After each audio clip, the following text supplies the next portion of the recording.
India में ही एक ऐसी जगह है जहां पानी इतना क्लियर है कि आप सिर्फ सरफेस नहीं बल्कि समंदर के नीचे की दुनिया तक देख सकते हो। जहां बीचेस इतने वाइट हैं कि आपको लगे जैसे आप मालदीव्स पहुंच गए हो। और सबसे इंटरेस्टिंग बात, ये जगह अभी भी दुनिया के लिए एक हिडन जेम है। ये है लक्षद्वीप, अरेबियन सी के बीच बसा हुआ एक छोटा सा पैराडाइज। यहाँ आने के बाद आपको सबसे पहले जो चीज फील होती है वो है साइलेंस। एक ऐसा साइलेंस जो शोर नहीं करता बल्कि आपको काम करता है। लक्षद्वीप सिर्फ एक डेस्टिनेशन नहीं है, ये एक एक्सपीरियंस है। एक ऐसा एक्सपीरियंस जो आपको सिटी लाइफ के स्ट्रेस से दूर ले जाता है। इस जर्नी की शुरुआत होती है कोच्चि से, जहां से आप फ्लाइट लेते हो लक्षद्वीप के एंट्री पॉइंट अगत्ती आइलैंड के लिए। जैसे ही प्लेन धीरे धीरे लैंड के करीब आता है, आप विंडो से नीचे देखते हो और एकदम से टर्क्वाइज कलर का एक लगून नजर आता है जो डीप ब्लू ओशन के बीच एक रिंग की तरह चमक रहा होता है। उस मोमेंट में ही आप समझ जाते हो ये ट्रिप स्पेशल होने वाली है। अगत्ती आइलैंड पर उतरते ही आपका वेलकम होता है फ्रेश सी ब्रीज के साथ, कोकोनट ट्रीज की लाइन और सामने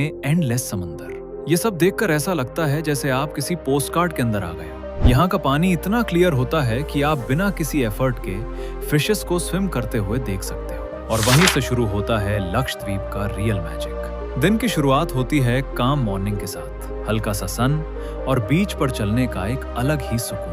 लेकिन लक्षद्वीप का असली चार्म छुपा है पानी के अंदर। स्नॉर्कलिंग हो या स्कूबा डाइविंग, जैसे ही आप पानी में एंटर करते हो, आप एक कंप्लीटली अलग दुनिया में चले जाते हो। Colourful fishes, vibrant coral reefs और एक पीसफुल साइलेंस जो आपको अंदर से रिलैक्स कर देता है। ये एक्सपीरियंस ऐसा होता है जो शब्दों में एक्सप्लेन करना मुश्किल है, सिर्फ फील किया जा सकता है। अगत्ती से आप नेक्स्ट ट्रैवल करते हो बोट के थ्रू लक्षद्वीप के सबसे ब्यूटीफुल आइलैंड बंगाराम आइलैंड की तरफ। ओपन सी के बीच जब बोट आगे बढ़ती है, हवा का फील और पानी की आवाज एक सिनेमैटिक मोमेंट क्रिएट करते हैं। और जैसे ही बंगाराम आइलैंड सामने आता है, आप लिटरली स्पीचलेस हो जाते हो। ये आइलैंड बिल्कुल मालदीव्स जैसा लगता है। Crystal clear lagoon, white sand और एक परफेक्ट ट्रॉपिकल वाइब। यहाँ ना ट्रैफिक है ना भीड़, सिर्फ आप हो और नेचर। दिन भर आप बीच पर रिलैक्स कर सकते हो, स्विमिंग कर सकते हो या बस पानी में फ्लोट करते हुए स्काई को देख सकते हो।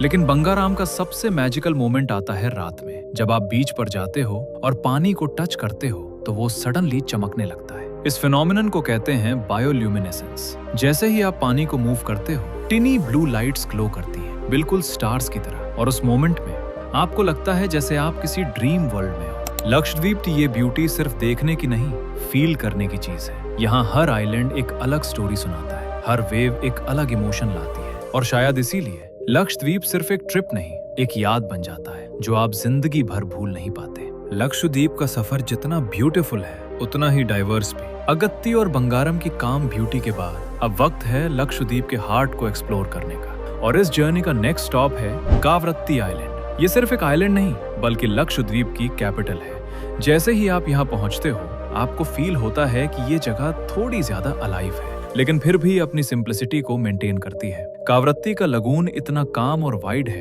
कि ये वाटर एक्टिविटीज के लिए परफेक्ट स्पॉट बन जाता है। यहाँ आप कायाकिंग कर सकते हो, ग्लास बॉटम बोट राइड ले सकते हो और अगर आपको मरीन लाइफ देखनी है तो यहाँ का मरीन एक्वेरियम आपको एक क्लोज लुक देता है अंडर वाटर वर्ल्ड का। लेकिन कावरत्ती की असली ब्यूटी उसके पीसफुल एनवायरनमेंट में छुपी है। यहाँ के क्लीन रोड्स, सिंपल हाउसेस और फ्रेंडली लोकल पीपल आपको एक अलग ही कनेक्शन फील करवाते हैं। ये जगह आपको सिखाती है कि हैप्पीनेस लग्जरी में नहीं, सिंप्लिसिटी में होती है। कावरत्ती के बाद हम बढ़ते हैं एक और एडवेंचर डेस्टिनेशन की तरफ, कदमत आइलैंड। ये आइलैंड स्पेशली उन लोगों के लिए है जो एडवेंचर और थ्रिल को फील करना चाहते हैं। कदमत एक लॉन्ग नैरो आइलैंड है जिसके एक साइड लगून है और दूसरी साइड ओपन सी। और शायद इसी वजह से ये लक्षद्वीप का बेस्ट स्कूबा डाइविंग डेस्टिनेशन माना जाता है। जैसे ही आप डाइविंग गियर पहनते हो और धीरे धीरे पानी के अंदर जाते हो, आप एक कंप्लीटली न्यू यूनिवर्स में एंटर करते हो। कोरल रीफ्स जो इतने कलरफुल होते हैं कि आपको लगता है जैसे किसी आर्टिस्ट ने उन्हें पेंट किया हो, और फिशेस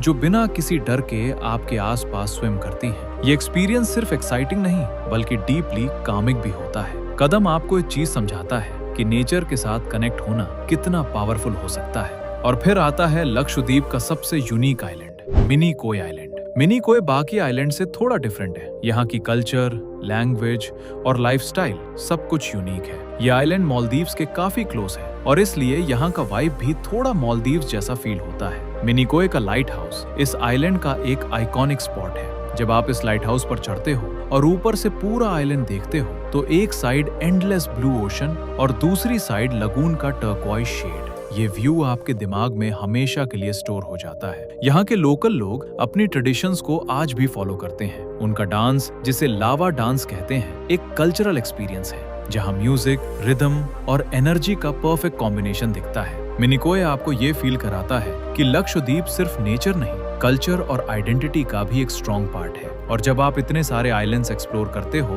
तो आप रियलाइज करते हो कि लक्षद्वीप का हर आइलैंड एक अलग स्टोरी सुनाता है। कहीं आपको पीस मिलता है, कहीं एडवेंचर और कहीं कल्चर का एक नया एक्सपीरियंस। ये सफर आपको सिर्फ प्लेसेस नहीं दिखाता, ये आपको फील कराता है एक ऐसी लाइफ जो स्लो है, सिंपल है और असली है। और शायद इसीलिए लक्षद्वीप आपके दिल में बस जाता है, एक ऐसी याद बनकर जो कभी फेड नहीं होती। लक्षद्वीप का सफर जितना ड्रीमी लगता है उतना इम्पोर्टेंट है इसे सही तरीके से प्लान करना, क्योंकि ये कोई नॉर्मल डेस्टिनेशन नहीं है। यहाँ आने के लिए आपको थोड़ी प्रिपरेशन करनी पड़ती है। सबसे पहले बात करते हैं परमिट की। लक्षद्वीप विजिट करने के लिए इंडियन सिटीजन्स को भी परमिट लेना पड़ता है। ये परमिट आप ऑनलाइन अप्लाई कर सकते हो या ऑथोराइज्ड ट्रैवल एजेंट्स के थ्रू भी अरेंज हो जाता है। और यही चीज लक्षद्वीप को और स्पेशल बनाती है, क्योंकि यहाँ हर कोई इजीली नहीं पहुंच पाता। अब बात करते हैं बजट की। लक्षद्वीप एक बजट ट्रिप भी हो सकता है और एक लग्जरी एक्सपीरियंस भी।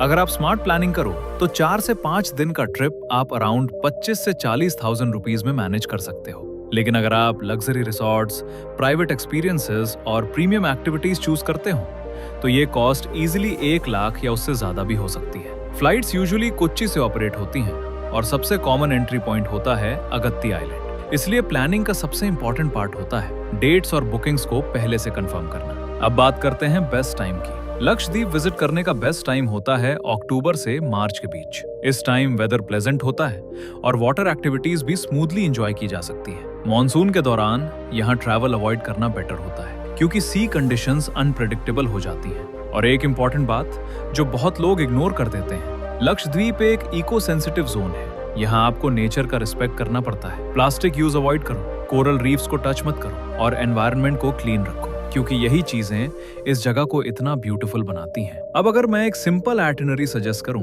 तो आप अपनी ट्रिप को 4 से 5 दिन में इजीली प्लान कर सकते हो। अगर आप भी कभी लाइफ के नॉइज से ब्रेक लेना चाहते हो तो एक बार लक्षद्वीप जरूर आना। शायद आपको यहाँ वो सुकून मिल जाए जो आप कब से ढूंढ रहे हो। और अगर ये सफर आपको पसंद आया हो तो वीडियो को लाइक जरूर करना और ऐसे ही हिडन ट्रैवल एक्सपीरियंसेस के लिए चैनल को सब्सक्राइब करना मत भूलना, क्योंकि अगला डेस्टिनेशन शायद आपकी नेक्स्ट ड्रीम ट्रिप हो।